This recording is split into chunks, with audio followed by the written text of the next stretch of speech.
Alright y'all, in a big pot, melt 1 tablespoon of ghee over medium-high heat. After the ghee has melted, add in your heavily salted short ribs and sear on each side until crispy and brown.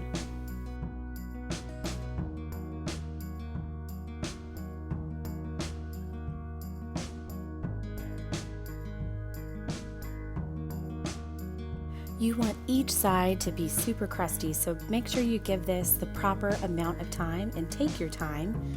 And make sure that each side is seared. That means top, bottom, sides, all around, y'all.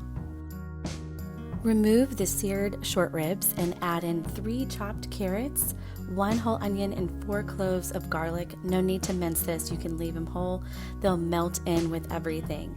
The carrots I don't peel, I just wash really well and cut them on the diagonal. The onions I cut into large chunks and let them sear off. I add in black pepper and Worcestershire sauce.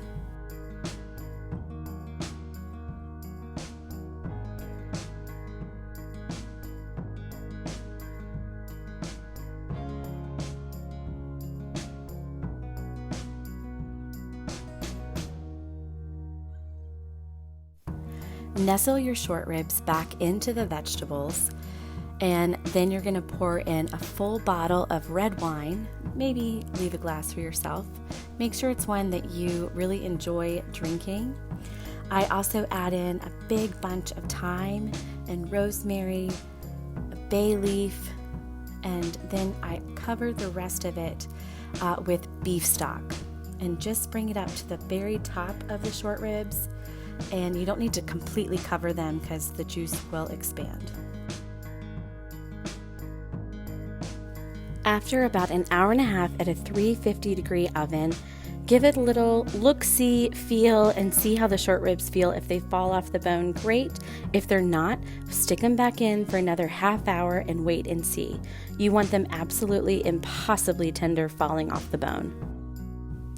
When the short ribs are coming off the bone, remove them from the liquid and skim off all of your sprigs, like your rosemary and thyme sprigs. And then in a separate pan, I sauteed 1 pound of mushrooms in butter, and I'm adding those in along with a couple tablespoons of water and a couple tablespoons of flour that I've mixed together really well, and then put it over high heat and bring to a boil so it thickens.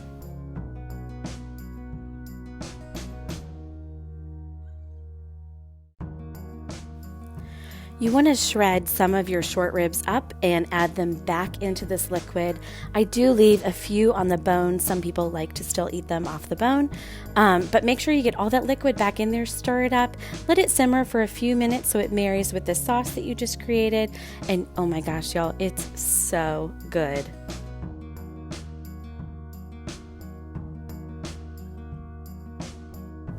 Serve this family style from either right from the Dutch oven or pour into a big bowl and serve with spoons, and people can help themselves.